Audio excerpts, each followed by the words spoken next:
Good evening and welcome to the pre-concert talk for Tembembe Ensamble Continuo. I will go ahead and have our three panelists introduce themselves. Thank you. We have on the far right. I'm Javier Leon. I'm the director of the Latin American Music Center in Yale University and vice president of Bloomington Early Music. I am Eloy Cruz. I play baroque guitar with Tembembe Ensamble Continuo. Soy Enrique Barona, toco instrumentos tradicionales de México. And I'm going to be doing a dual role here as interviewer, but also occasional translator or interpreter. So one of the reasons why both Eloy and Enrique are here is because this group, Tembembe, was actually the brainchild of both of them. They're both kind of like the original founding members of the group.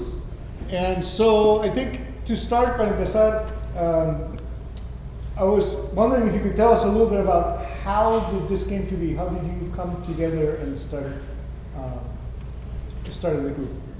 Actually, I think we are here because back in 1982, a few years ago, we were teaching at the music school for children in Mexico City. And in the final concert every year, everybody had to play, students and the kids. And I played some baroque pieces on my baroque guitar, the one I have today, from a Mexican manuscript called Códice Saldívar from 18th century Mexico. And when Enrique heard those pieces, he said, some of those pieces you are playing are just like Mexican sones of today, of the 1980s. And I said, how come? They are from 18th century. I mean, they are too far away. And most probably this Mexican manuscript came from Spain. So it's too far away in any single way. But he said, I don't know, but it's the same. So I don't know when this happened, but we started to collaborate and to interrogate the sources, the living sources of Mexico, of Mexican traditional music, and the historical sources in the books, especially those of Hispanic baroque guitar music. Then in 1995, my university, the National University of Mexico, gave us a chance to make a research project which allowed us to visit several places in the state of Veracruz to try to understand how works this kind of music called son jarocho, which is, for example, la bamba. La bamba is a son jarocho. And we started to assemble things together to discover that the main form of Mexican traditional music in 19th, 20th, and 21st centuries is called son, and it is distributed all in the Mexican territory and abroad, including some parts of Texas and New Mexico and several parts of Central America. And we discovered that the roots of this music, just as our language, Spanish, came from Spain, but had been adopted by many different communities in our country. And this, as long as it was a musical collaboration, became the musical group that today we know as Tembembe. Enrique, ¿quieres añadir algo? ¿Cómo se conocieron? Sí, exacto como acaba de decir Eloy. Él tocaba música barroca con su guitarra barroca y yo tocaba música tradicional mexicana en una escuela. Dábamos clase por separado. Él tenía sus propios alumnos, yo mis propios alumnos, pero cuando tocábamos veíamos que había similitudes armónicas, melódicas y rítmicas en las cosas que hacíamos. So they were both, he's saying that when they were both teaching at the same kind of school for children, they didn't really interact all that much. He had his students and play Baroque music and kind of taught Baroque music. Meanwhile, he was teaching kind of folk music and playing his own instruments. But then as they started kind of having to share a stage during kind of various school activities, he began to notice that there were all these similarities between the different kinds of music that they were playing. There were similarities in terms of melody, in terms of rhythm, and in terms of harmonic patterns or chord progressions. Y el colmo fue cuando una pieza que él tocaba se llamaba el fandango y la que yo tocaba era el fandanguito y estaba en el mismo tono, con el mismo ritmo, todo exactamente igual. And the thing that kind of made it all kind of click into place is that Eloy had been playing a piece called el Fandango, which is we'll talk more about what that term is. And meanwhile, he was playing a piece of his own called el Fandanguito, the Little Fandango, and they began to notice it was exactly the same tune, same rhythm, same melodies, and that's kind of what it made all kind of click into place. Y pues para resumir y dejar, después de un proyecto de muchos años, eso ocurrió hace como 25 años, ahora estamos seguros que para nosotros la música barroca no ha muerto, sino que cambió de nombre y evolucionó hacia otras cosas, pero sigue estando viva en América. So he says that, you know, after more than 25 years of doing this kind of collaborations and explorations, what they've kind of concluded is that Baroque music never died. It has actually continued to live on in the Americas under other names and new forms, but it's still alive and well, continuing to develop.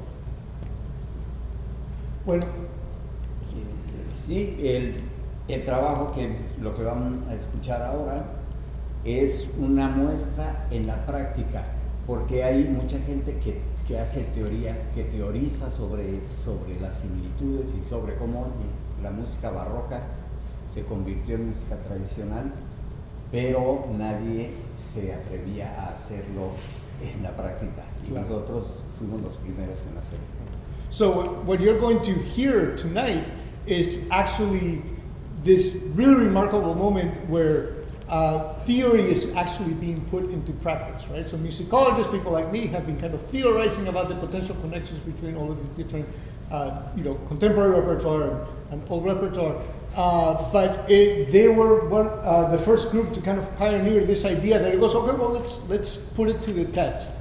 Let's try it out. And so what you're going to hear tonight is the result of all of those experiments and the putting into practice. How is it that these 16th to 18th century repertoire connects with contemporary folk music repertoire of Mexico and other parts of Latin America? Voy a hacer una pregunta. Sí. So if you notice, if you have your program inserts, you'll notice that the theme is precisely this. It's called a Baroque Fandango. So the whole concert is built around this idea of that one piece, the Fandango, that's connected. So I'm going to ask both Eloy and Enrique to talk a little bit more about what exactly is a Fandango, and what do we know about a Fandango and its multiple meanings. Entonces, la idea es de que ustedes discutan un poco qué es el fandango, los diversos significados, ¿no? Porque el siglo XVI es una cosa. Sí. Okay, the word fandango exists in the Spanish language from late 17th century. And according to an anthropologist, a friend of us, the term originated in the Caribbean basin somewhere, and it's an Afro-Caribbean word. The fandango became the like one of the brand names of something Hispanic in 18th century. The fandango was both a dance and a party, a fiesta of this dance. It was so popular that the fiesta itself became known as a fandango, but originally was the name of one single piece. It was so popular that even Giacomo Casanova, in his memoirs, he wrote, when he visited Spain, he wrote a full description of the fandango, telling that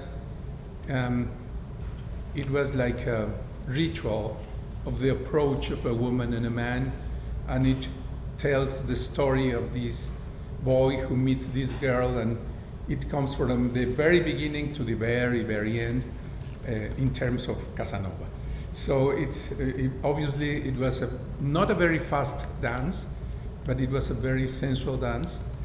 And it was just like the brand name of Spain all over Europe. And this, the fiesta, the version of the name, that was a party, a fiesta, a dancing and singing party, was extremely popular both in Spain and in New Spain, which now is Mexico, and all of Latin America.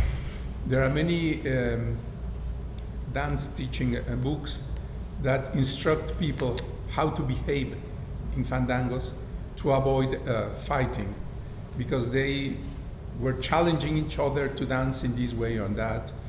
And then the loser was very angry, and there could be fights, so swords were not allowed into a fandango and so on. It was really like much more than a type of music or a type of dance or of celebration. It was just like a part of the Hispanic culture of 18th century. Then this kind of music and this kind of party this disappeared in Spain during 18th century, because the new royal house came to Spain, no longer the Austrias, but the Borbones, which are still there. So the musical taste changed, it became more French or more Italian, and so the traditional music was forgotten. But in Mexico, it was preserved, and the name Fandango is still the same, a dance, and the fiesta, which is extremely popular in many, many parts of Mexico, and Enrique is an expert in these kind of matters. ¿Puedes explicar un poco entonces de qué es un fandango en el tiempo contemporáneo? El fandango, que como se conoce ahora actualmente en muchas partes de México, es una reunión popular, normalmente callejera. Se hace en las calles, se toma una calle, se coloca una tarima, normalmente es de 1,5 metros por 1 metro, donde se va a bailar, se va a zapatear, y es una reunión donde hay música alrededor de la tarima, bailadores, cantadores y versadores también. Hay gente que va a versar y que no toca ni baila, y que solo va a echar verso, y mucha gente que escucha. Entonces es canto, música y verso. So in Mexico today, fandango remains kind of a general term referred to kind of a party. It's basically like a block party. People would kind of do this outside. Mm-hmm. You would do it on the street, or sometimes in parks. You see that in Mexico City, for example. And people would bring a tarima. Tarima is a large wooden platform. It's probably about 4.5, 5 feet long, if I did my meters to feet conversion correctly. And they put it there for the dancers. So dancers will go up in the tarima and kind of will dance to the musicians who are standing in a large circle around. And the idea is that everybody who's up at a fandango participates in one way or another. You either dance, or you play an instrument, or you sing along, or you recite poetry. Entonces la gente que zapatea, que baila, también está haciendo música. Si los músicos que están abajo de la tarima escuchan algo que va fuera de ritmo, se callan. La gente que está zapateando y bailando también, o sea, la tarima es otro instrumento y la gente que baila está también dentro del ritmo. Es música. So it's important to notice that the dancers themselves, they're doing a type of tap dancing or foot stomping that is rhythmic. So the tarima itself is a musical instrument that is actually keeping rhythm. And so they are actually part of the musical ensemble. And so if the dancers kind of made a mistake and get out, the musicians will usually stop just to kind of, because the thing will fall apart, right? Or likewise, if the musicians get thrown off and the dancers. But the idea is that the dancers, as an entity, are part of the musical ensemble that is kind of surrounding it by these other musicians. Pero también en algunas partes, por ejemplo en el estado de Guerrero, que es donde está Acapulco, los bailadores también pueden imitar animales o pueden tener coreografías. hacer coreografías mientras están zapateando en la tarima, también hacen coreografías. And in some parts of Mexico, for example, in the state of Guerrero, which is where Acapulco is, some of the dancers will actually dress up and personify different kinds of animals. So in addition to doing all the tap dancing and remaining in sync with the band, they also have kind of specific choreographies that are kind of depictions of these animals as characters. So if you have your insert, I would kind of point you to insert. One thing that Eloy and I were talking about earlier that we wanted to kind of address or briefly discuss. If you notice, for a lot of the songs, you're going to see kind of these groupings of names, and oftentimes also of normally we have groupings or sets of songs, but if you notice, there's also kind of multiple composers or in some cases genre. So Eloy wants to explain a little bit how these groupings work and what's the idea behind these kind of collections. Yes, we are going to play several pieces indeed, but there's only one that's all by itself. It's the celebrated Folia by Arcangelo Corelli, which we play in a Mexican style. The Folia is a piece, a kind of music that originated in Spain. Some people say that it was actually in Portugal, well, anyway, in the Iberian Peninsula, but became super popular all over Europe and America in 17th and 18th century. There are folias by basically every single important and not so important Baroque composer. And these folias by Arcangelo Corelli are one of the most famous, but he is an Italian composer.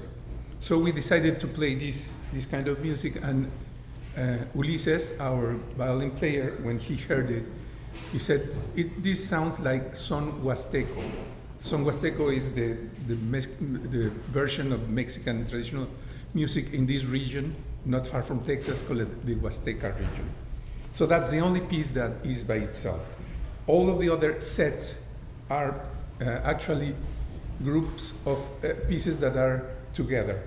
For example, the first couple of pieces, El Caballero, Los Negritos, includes an old piece, El Caballero, which is from this book that I mentioned before, Códice Saldívar, from 1732, more or less, together with a traditional son jarocho called Los Negritos, probably originated in 19th century, but that was still popular in 20th century. The second set, the second couple of pieces, is a jácara, jácaras por cinco, que es E, by Antonio de Santa Cruz, a 17th century guitar player from Spain, together with La Petenera, which is a son de tarima from the state of Guerrero. The third one is Lanchas para Bailar, together with Al Pie de un Pino. In this case, Las Lanchas is a song, a dance from Peru, from northern Peru, from a manuscript called the Códice Trujillo del Perú from late 18th century, and together with a piece also from the state of Michoacán in Mexico. So it's 18th century and 21st century. Also the lanchas, it's interesting that it was forbidden by a bishop in Mexico also in 18th century. The next set has 4 numbers, but it's actually 3. The guabina and the canta de Vélez are the same thing. One is, la canta de Vélez is a guabina, it's a description, so there was a little mistake there. So it's 3 different pieces, the guabina, the gallarda napolitana, and el jarabe loco. In this case, we are grouping together a piece from Colombia, la guabina, and then an Italian piece from 16th century, the gallarda napolitana, and a Mexican son jarocho, el jarabe loco.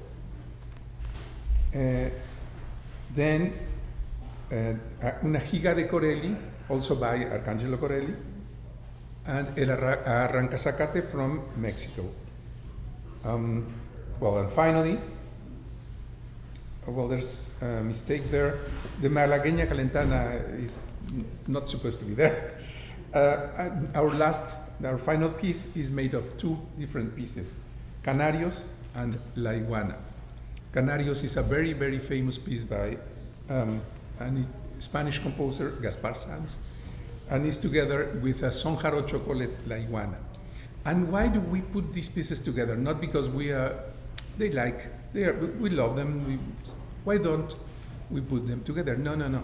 It's because they are joined very closely together through the rhythmic and harmonic pattern. They are basically the same, and so the pieces work very well together, and so we can connect the more or less remote past 16 or 17th or 18th century with our own music of today, and we can also bring together music from different places in the world, from Spain, from Italy, from Mexico, from Colombia, from Peru. I think this is the basic element of this music. This music was originated to connect people. It's very interesting that when you put this ingredient in the soup of any society, it works like agglutinador, like a thickener. yes, it brings things together. It creates society. It creates community.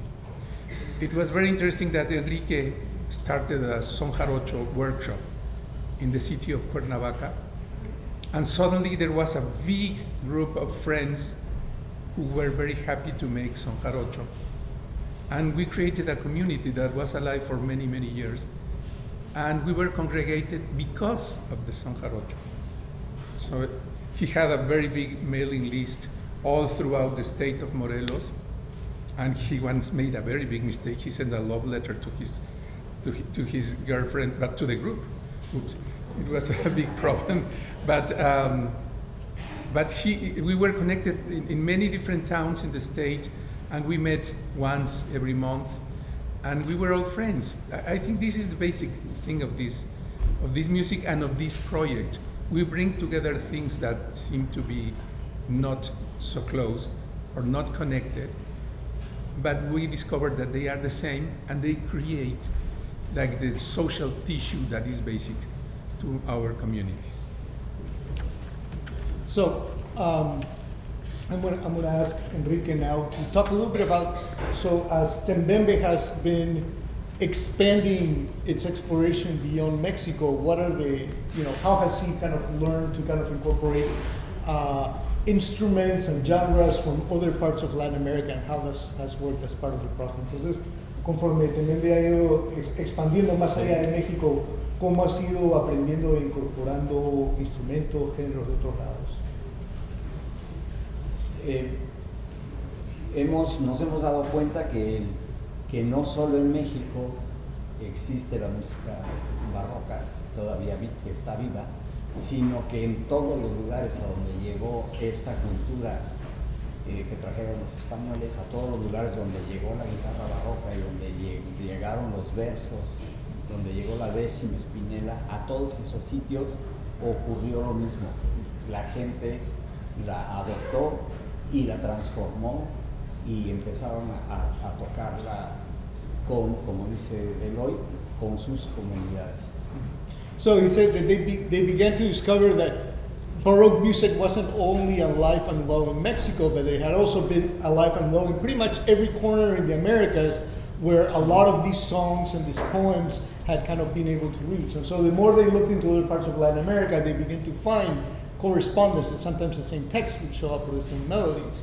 And that slowly that kind of began to the realization that Spanish music came to the Americas, and beyond it being imposed, it got kind of appropriated and adapted to different kind of regions and different realities, and that kind of led to all of these other variants that you find throughout the region, but that kind of remain in some ways connected to one another, which then allows for this kind of exploration. Hemos tocado tanto en México como en otros lugares como fuera, como parte de esta investigación. Hemos invitado a músicos a tocar en concierto, sin haber ensayado con ellos, en concierto, a que hagan su música y nosotros nuestra música, y ha resultado perfecto. Por ejemplo, en Quito invitamos, en Ecuador, invitamos a un tocador de rondador y tocó con nosotros sin ningún problema. So one of the things that has kind of affirmed this conviction is that when they've traveled and performed in other parts of Latin America, they've kind of gotten in the habit of inviting local musicians from other traditions to basically come in and sit in and play with them without any rehearsals. Just the day of the concert, they go up on the stage and they will play. And so they told me, for example, they were in Quito recently, and they invited a rondador player. Rondador is a special type of panpipe that you find in Ecuador. And he said that the performer can go on the stage, and there was not a problem. It's like he had been a part of the band the entire time. Otro ejemplo, fuimos a tocar a Panamá, y también ahí hay unos tocadores de otro instrumento parecido a la jarana, que se llama mejorana, y además el nombre es parecido. Y ellos tocaron su instrumento y versaron con nosotros como si tuviéramos tiempo ensayando. See, and there's another one was in Panama. They kind of met these musicians, the mejorana players. Mejorana is a local kind of guitar used a lot for poetry and singing. They noticed it's very similar to the jarana, and there's also the similarity in the names. And they said that when the performers kind of came in, it felt like they had been rehearsing this music for days. Y entonces la hemos incorporado cosas de Venezuela, por ejemplo, también, y de Colombia. Ya a nuestro trabajo ya lo hemos incorporado. Y también tienen de Perú. Sí. Y de Perú. Ahora, y también tienen a colombiano. Colombia, Venezuela, Perú. Sí. So they also kind of incorporated over time music from Peru, from Venezuela, from other parts of Latin America. And it also helps that one of the members, Leopoldo, who you will see a little bit later, he's from Colombia, so that also helps with the bridge. So we are almost out of time. Let me check my. Maybe if we have just enough time for maybe one question. Anybody interested in asking something to Eloy or Enrique? Yes, sir. I will repeat the questions.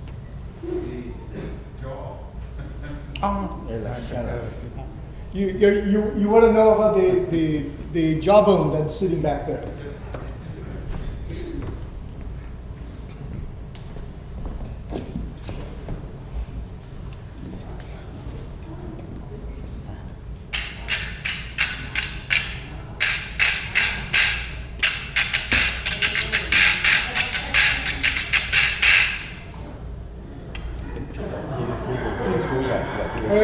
So, yeah, we're talking about this because that jawbone is actually mine.